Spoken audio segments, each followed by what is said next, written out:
Hi, everyone. I'm Ryan Earley, vested PERS member, former public school finance officer, current financial planner, and host of the PERS Pro YouTube channel. Today, we are breaking down the four major options a PERS retiree has with their or their spouse's 401k plan, the pros and cons of each option, the taxes and penalties associated with each option, and we'll end our discussion with four PERS retirement case studies to tie everything together. Let's get started.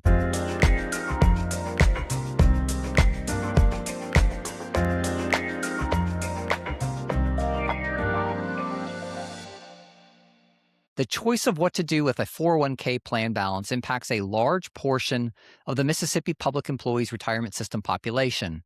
Unlike specialized public government plans like 457B, 403B, or 401A, a 401k is the standard employer-sponsored retirement plan offered by most companies.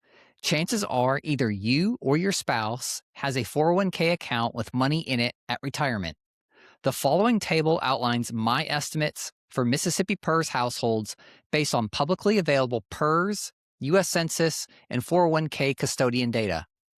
I estimate up to 20% of PERS members retire with a legacy 401k from a past job they had working for a company, and up to 40% of PERS retirees have a spouse that has a 401k. The estimated balances in these 401k accounts range from $30,000 to $60,000 for a PERS retiree and $100,000 to $200,000 for a PERS retiree's spouse. Since these are averages, there will be many of you with balances greater or less than these averages. So what are your options at retirement with your 401k plan? I break these options down into four groups, building directly on our analysis of 457B, 403B, and 401A plans from our previous videos number 61, 62, and 63. You can leave money in the plan and keep your retirement funds exactly where they are with your previous employer's corporate plan sponsor. You can take withdrawals or distributions and draw down cash systematically or ad hoc to supplement your fixed PERS pension income. You can roll over the balance and transfer your 401k entirely out of the old plan and into an outside qualified account or RIA. And you can purchase service credit by moving pre-tax funds directly to the Mississippi PERS system via a transfer to buy extra years of service to permanently boost your lifetime pension income. Let's unpack the rules, pros and cons, and tax implications of each option. Let's begin by looking closely at option 1, keeping your 401k funds inside your previous employer's corporate plan. Reviewing the plan rules, you can generally leave your money in a corporate 401k indefinitely after separating from service, provided the plan allows it. Both pre-tax and after-tax balances are subject to IRS required minimum distributions or RMDs once you reach age 73, but any designated Roth 401k balances are exempt from these RMD rules. Looking at the pros and cons, leaving the money in place grants you institutional fee pricing on index funds in most large 401k plans and preserves the workplace age 55 separation rule for penalty-free access before the age of 59 and a half. On the downside, you are trapped in an inflexible investment menu, and maintaining multiple legacy retirement accounts can complicate tax planning, estate planning, and portfolio management. Looking at taxes and penalties, the IRS permits 100% tax-deferred growth on pre-tax accounts, 100% tax-free growth on Roth accounts, and 100% tax-deferred growth on after-tax earnings from money left in a 401k at retirement. Pre-tax distributions are taxed as ordinary income when withdrawn, and also may face a 10% penalty if withdrawn before age 59 and a half, unless an exemption like the Rule of 55 applies. At the state level, Mississippi does not tax internal growth within a 401k, and qualified retirement distributions remain free from state income tax as well. Next, let's explore option 2, taking distributions from your 401k to supplement your retirement income. Looking at the plan rules, your 401k corporate plan documentation will dictate your distribution options. Most plans allow you to execute a single lump sum cash out, set up systematic monthly or quarterly automated payouts, or pull periodic cash as needed. Looking at the pros and cons, one major pro is taking distributions gives you the ability to customize your cash flow. However, taking distributions halts the power of tax-deferred and tax-free compounding growth, and large, unmanaged pre-tax withdrawals can spike your taxable income, pushing you into higher marginal federal income tax rates in the years of withdrawal. This can have cascading effects on your Medicare premiums, Social Security benefits, and eligibility for certain federal income tax deductions and credits. Looking at taxes and penalties, every dollar of pre-tax distribution is treated by the IRS as ordinary income and may also be subject to the 10% early withdrawal penalty if taken before age 59 and a half, unless an exception like the Rule 55 applies. Withdrawals of after-tax principal are tax-free, while after-tax earnings are taxed as ordinary income. In Mississippi, qualified retirement income from recognized plans is fully exempt from state income tax, but premature, non-qualified distributions failing to meet plan retirement requirements can be subject to Mississippi state income taxes. Let's explore option 3, executing a 401k account rollover to another qualified account or IRA. Looking at the rules, you are legally entitled to move your 401k balance via a plan-to-plan transfer if you take another job or via a qualified rollover to an IRA. Pre-tax funds slide seamlessly into a traditional IRA or new workplace plan, while Roth 401k balances can be directed straight to a retail Roth IRA. Looking at the pros and cons, the pros of a rollover include unlimited investment freedom across individual stocks and ETFs, alongside centralized account management under a single custodian. However, the primary con is the permanent forfeiture of the workplace age 55 separation rule, meaning any withdrawals prior to age 59 and a half will incur a 10% early withdrawal penalty unless another exception applies. Looking at taxes and penalties, direct like-to-like custodian rollovers are 100% tax-free at the federal level, whereas executing a conversion from pre-tax 401k to a Roth IRA triggers immediate federal ordinary income taxes as a Roth conversion. Mississippi tax code mirrors the federal code by treating direct transfers as non-taxable events, and future qualified IRA retirement distributions remain completely exempt from Mississippi state income tax. Finally, let's look at option 4, utilizing your 401k account to purchase service credit directly from PERS. IRS Sections 401k and 414D legally permit you to execute a direct trustee-to-trustee transfer from a qualified retirement plan to a governmental defined benefit plan like PERS. This allows you to purchase eligible service credit, such as out-of-state public service or military time, which we outlined back in video number 31. Crucial spousal rule note here. Only a 401k account belonging directly to the PERS member can be utilized to purchase service credit. A spouse's corporate 401k balance cannot be used to buy service credit for the PERS covered member unless under certain circumstances the member is a surviving spouse.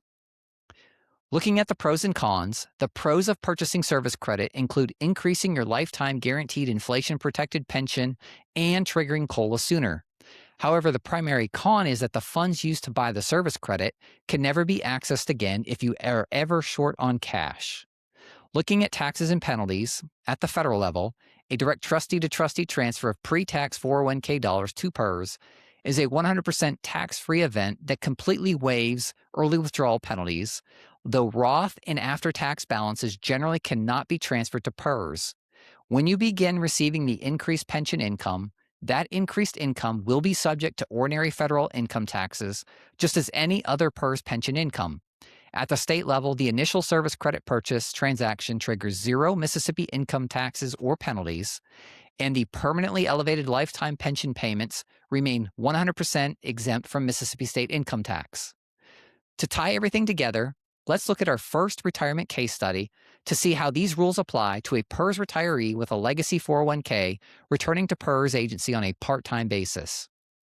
In our first scenario, Mark is a 54-year-old single professional who has officially retired and begun drawing a $42,000 annual pension from PERS. Mark also holds a legacy corporate pre-tax 401k with a $90,000 balance from an earlier private sector 5-year career. He elects to transition into a part-time role under PERS return-to-work rules and leaves his old corporate 401k investment portfolio exactly where it is, since it is the only non-PERS retirement asset he has. He strategically coordinates his part-time hours to qualify for health coverage under the active state and school employees' life and health insurance plan. What are the tax implications? Leaving his funds inside his legacy 401k plan protects Mark from immediate taxes, keeping his $90,000 balance 100% tax deferred at both the federal and state levels. His active part-time earnings are taxed at ordinary federal and state marginal rates, but because he is only 54, any premature 401k withdrawal prior to age 59 and a half would trigger a 10% IRS penalty along with potential state income taxes. What are the federal benefit implications? Mark has zero interaction with the ACA marketplace and the premium tax credits because he is on the active state employer-sponsored group health plan. At age 54, Mark is far too young for Medicare IRMA lookbacks or Social Security earning limit or benefit taxation concerns. Let's examine case study number 2, focusing on systematic distributions from a 401k during an early retirement. In our second case study, Susan is a 62-year-old PERS retiree married to a corporate accountant. Their household income before retirement was $190,000. In retirement, their current baseline household modified adjusted gross income sits at $72,000. To build a supplemental income bridge alongside her new PERS pension, Susan sets up automatic systematic distributions to pull exactly $1,000 a month or $12,000 a year out of her husband's pre-tax corporate 401k. What are the tax implications? Because Susan's husband is 62, he has safely bypassed the IRS age 59 and a half barrier, meaning his $12,000 annual stream is entirely exempt from the early withdrawal penalty. The distributions are taxed as ordinary income by the IRS, but here in Mississippi, as residents, the entire $12,000 annual distribution from the 401k is 100% exempt from state income tax. What are the federal benefit implications? Susan and her husband face a major early retirement health care challenge. Adding a $12,000 distribution raises their household modified adjusted gross income from $72,000 to $84,000, which directly reduces their monthly ACA premium tax credit and increases their out-of-pocket health insurance premiums. On the bright side, their income remains well below the Medicare IRMA threshold of over $200,000 for a married couple, so it is unlikely these distributions will increase their Medicare premiums in the future. These distributions will not trigger the Social Security earnings test because they are considered passive income. Susan and her husband's Social Security benefits will be subject to federal income taxes, and depending on their Social Security benefit amount, the distributions from the 401k could cause more of their Social Security benefits to be subject to federal income taxes when they begin taking Social Security. Next is case study number 3, evaluating a direct rollover of a 401k account with mixed tax treatment inside of it. Linda, a 58-year-old widowed PERS retiree, has a baseline income of $48,000 in retirement. Linda holds a $150,000 balance split across pre-tax and designated Roth components within her husband's inherited 401k. Wanting to break free from her husband's old employer's restricted menu as a small business, she authorizes a direct custodian-to-custodian rollover, moving $100,000 of pre-tax funds into her own traditional IRA and $50,000 of Roth funds straight into her own Roth IRA. She does this since she does not need the money before age 59 and a half. What are the tax implications? Because Linda executed a direct like-to-like custodian transfer from her husband's inherited pre-tax and Roth components to respective IRAs, the entire transaction is 100% tax-free and penalty-free at both the federal and state levels. However, by moving the pre-tax inherited 401k to a traditional IRA, she permanently surrenders any workplace age 55 rule penalty exemption on those assets. The upside, though, is that the RMDs are now based on Linda's age rather than her husband's age, who was 5 years older than her. What are the federal benefit implications? Linda navigates her early retirement health care via the ACA marketplace. Because a direct custodian rollover is a non-taxable event, the $150,000 transaction does not impact her modified adjusted gross income in retirement. Her optimized marketplace health insurance subsidies remain completely intact, and this rollover generates zero immediate IRMA premium surcharges or Social Security survivor benefit concerns. Our final example, case study number 4, showcases a veteran who transitioned from the private industry to PERS while taking military leave of absence and ultimately retired from PERS and chose to buy service credit for his non-active duty assignment. James is a 63-year-old married retiree who began his career in private sector before entering Mississippi Public Service and taking several leave of absences while in the National Guard during his public career. James contributed on a pre-tax basis to a corporate 401k early in his career, which has grown to $145,000. His income before retirement is $135,000, and he is projected to have a baseline retirement income of $52,000. He is retiring from PERS based on age rather than service. While PERS grants up to 4 years of active duty military service credit at no cost to eligible vested members who return directly to public service, James did not fit those specific zero-cost criteria due to his service being non-active duty. To maximize his pension, James decides to execute a direct trustee-to-trustee transfer of $145,000 from his legacy pre-tax 401k to PERS to purchase the maximum allowed 5 years of service credit for his qualifying non-active duty military time. What are the tax implications? Moving pre-tax assets directly from a private 401k to a governmental defined benefit plan like PERS to purchase allowable service credit is a 100% tax-free transaction at the federal level. Because James is 63, he has already bypassed the standard early withdrawal penalty window as well. Looking ahead, the elevated lifetime monthly pension checks he draws from PERS will be subject to normal federal ordinary income tax, but the entire pension remains 100% exempt from Mississippi state income tax. What are the federal benefit implications? Because a direct trustee-to-trustee transfer is completely non-taxable, the transaction does not increase James's adjusted gross income. His household avoids any negative shocks with early retirement health insurance adjustments, since he is enrolled in the state health and life insurance plan as a retiree rather than the ACA marketplace. James also will avoid Medicare IRMA surcharges starting at age 65 when he enrolls in Medicare, since his retirement income will be well below the Medicare threshold for married couples. Finally, the resulting incremental pension increase represents passive retirement income, meaning it will have zero impact on the Social Security earnings test if James chooses to draw early retirement benefits before his full retirement age and remain working. However, the increased retirement income will increase the percentage of his Social Security earnings that are subject to federal income taxes.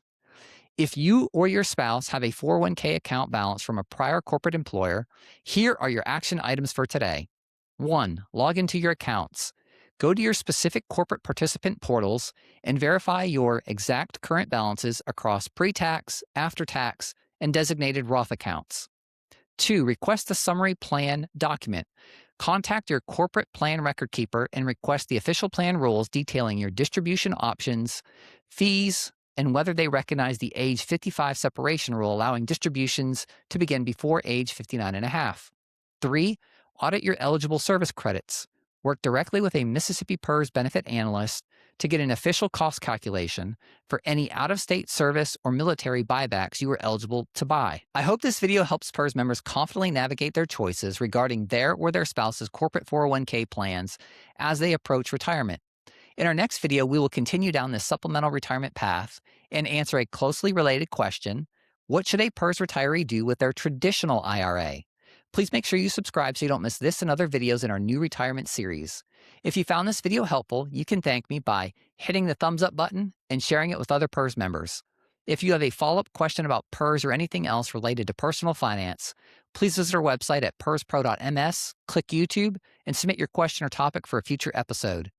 And finally, if you're looking for a financial planner who specializes in helping PERS members plan for retirement, including deciding what to do with balances in a 401k plan, please visit our website at perspro.ms to learn more about our firm and to see if we are a good fit for you. Thank you for your valuable public service to the state of Mississippi. We'll see you next time. So hit that subscribe button down below.